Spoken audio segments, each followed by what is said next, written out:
A determinação do povo brasileiro é digna de admiração em todo o mundo. A imprensa internacional está atenta ao que se passa no país e noticia com cada vez mais frequência os avanços das manifestações.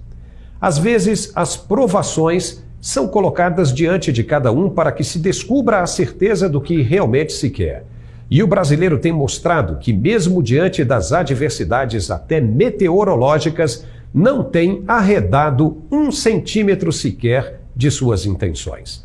Nem sol, nem frio, nem sereno tem feito os manifestantes desistirem de sua causa maior. Na tarde desta quinta-feira, caiu uma chuva forte de granizo atípica em Brasília, com ventos assustadores. Mas os manifestantes pacíficos, em frente ao quartel-general do Exército, se mantiveram firmes e de maneira comovente, ajoelhados, no meio da tempestade, orando pelo que buscam incansavelmente. Chuva torrencial em Brasília, chovendo pedra nesse momento. Agora são 12h30 mais ou menos. E olha aí, os manifestantes orando.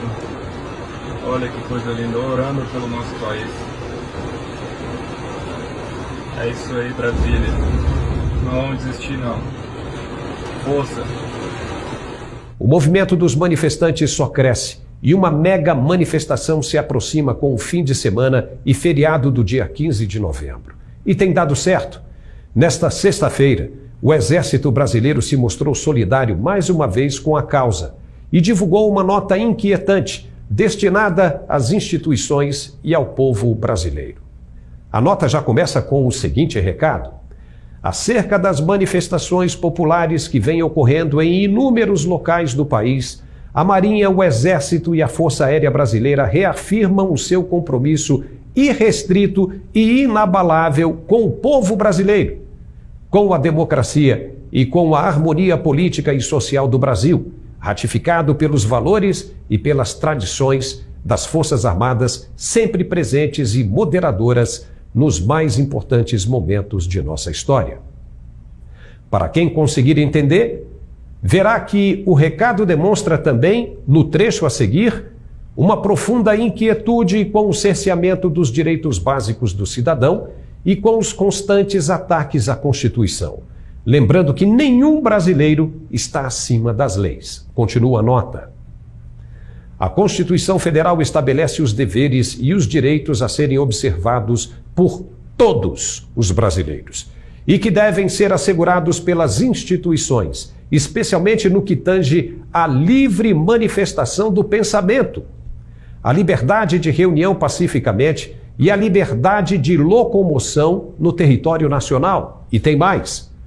A nota diz que, nesse aspecto, ao regulamentar disposições do texto constitucional, por meio da Lei 14.197, de 1º de setembro de 2021, o Parlamento brasileiro foi bastante claro ao estabelecer que não constitui crime a manifestação crítica aos poderes constitucionais, nem atividade jornalística ou a reivindicação de direitos e garantias constitucionais por meio de passeatas, de reuniões, de greves, de aglomerações ou de qualquer outra forma de manifestação política com propósitos sociais. Entendeu? Ninguém está cometendo crime, segundo as Forças Armadas. Isto está mais do que claro, principalmente a observância das forças quanto à destruição dos direitos do cidadão. E entre as funções das Forças Armadas está justamente essa, de restabelecer o que está escrito na Constituição e não está sendo respeitado pelas autoridades constituídas. No relatório do Exército apresentado na quarta-feira, os militares dizem que foram impedidos de fiscalizar o processo eleitoral por ausência de informações prestadas pelo tribunal responsável. Só que o artigo 221 da Lei 4.737, de 15 de julho de 1965, diz, sem rodeios e interpretações equivocadas, que é anulável a votação quando for negado ou sofrer restrição o direito de fiscalizar. Opa, é lei! E o que está acontecendo é uma negativa do TSE de se dar acesso aos dados com clareza para o quê? Para fiscalização.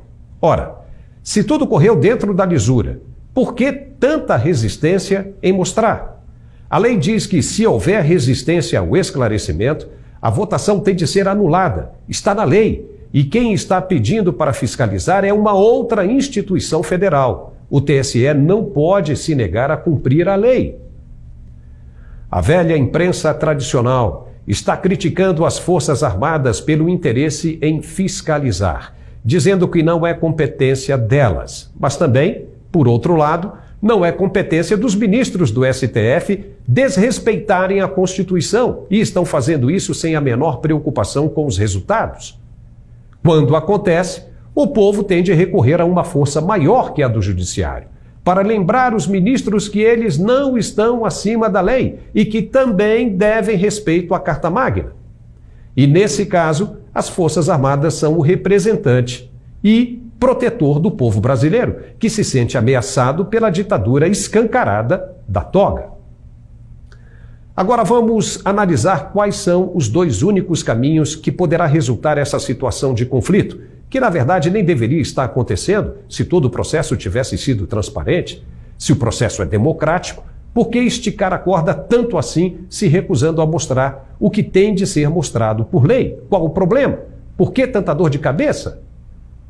Mas vamos lá. Primeiro, as Forças Armadas pedem informações sobre os dados técnicos do TSE sobre o pleito de 2022. Se o tribunal se recusar a fornecer, estará infringindo a lei e deverá ser punido e a votação anulada. Isso é fato.